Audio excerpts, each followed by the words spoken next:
Thank you. Your Excellencies, Scouts, and the rest of the people here today, thank you very much for coming to this beginning of Faces of Margraten, a very, very special occasion. Also, a very special welcome to Sebastian. Thank you very much for the work and the inspiration that you have provided to this project since 2015. It hasn't been a long time. I work in government. To accomplish what you have accomplished in 3 short years is actually phenomenal.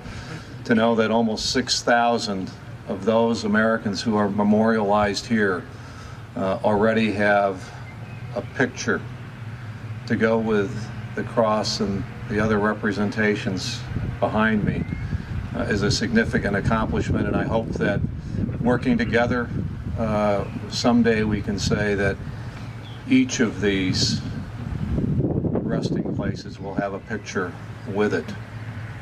Because as we talk, and as we talk about faces, faces tell us so much.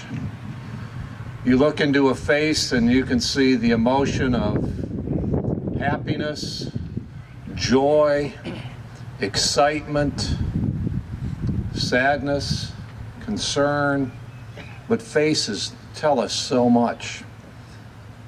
They may give you an insight as to how old someone is, the stresses and the strains that they have felt throughout their lives. We may look into someone's eyes and try to gauge who they are, what they stand for, what's important to them. And what we see, technology tells us something today that we've all known ever since we started looking into faces. Technology now tells us that a camera linked up to a computer will allow it to create facial recognition and tell us who someone is. But when you add the human component to that, when we look into faces, we know it's more than a technology is saying that person and this is their name.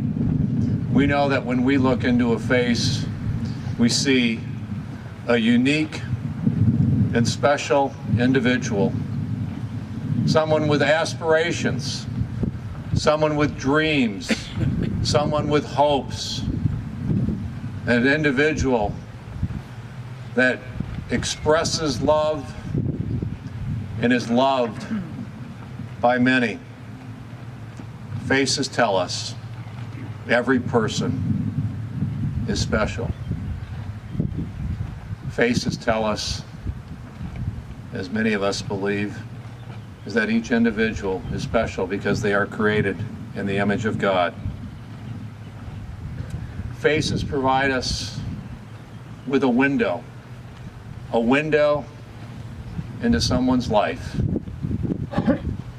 Who they are, who their families are, who their friends are. They provide us that insight into each and every person. Behind me and around me are 10,023 remembrances. It includes 4 women. It includes 483 people from the state that I come from, the state of Michigan. It includes 7 people from this little corner of Michigan that Diane and I call home, centered around, yes, Holland, Michigan. And it includes 1 individual that graduated from the same high school that I did. So we see many people who in each and every way have been special to some of us. Faces of Margraten provides us with those remembrances of who these individuals were. We can look into their faces, and we will all read something different into each face when we look. I mean, I love the program.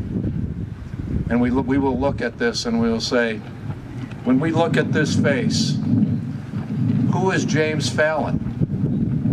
What were his aspirations and his dreams? Who looked at that face and what did they see? They sacrificed so much.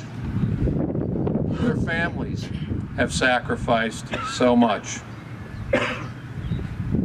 Faces remind us of that in a very, very powerful way. There are two sets of faces that are here today. There are the faces on the stanchions throughout these hallowed grounds.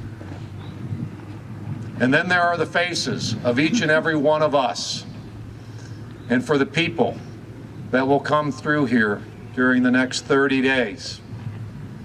It's my prayer that as we walk through these hallowed grounds, and as we look into each other's faces, and as others look at the pictures that we will take of each other here, that they will see the awe in our faces for what each and every one of these individuals did and what they lived through. That they will see in our faces the gratitude and appreciation for what each and every one of these individuals sacrifice so that we can have the freedoms and the liberties that we enjoy today. And that when they look into our face, and that when we look into each other's faces, they will see the love and devotion that we have for each and every one of these individuals memorialized here today. Thank you.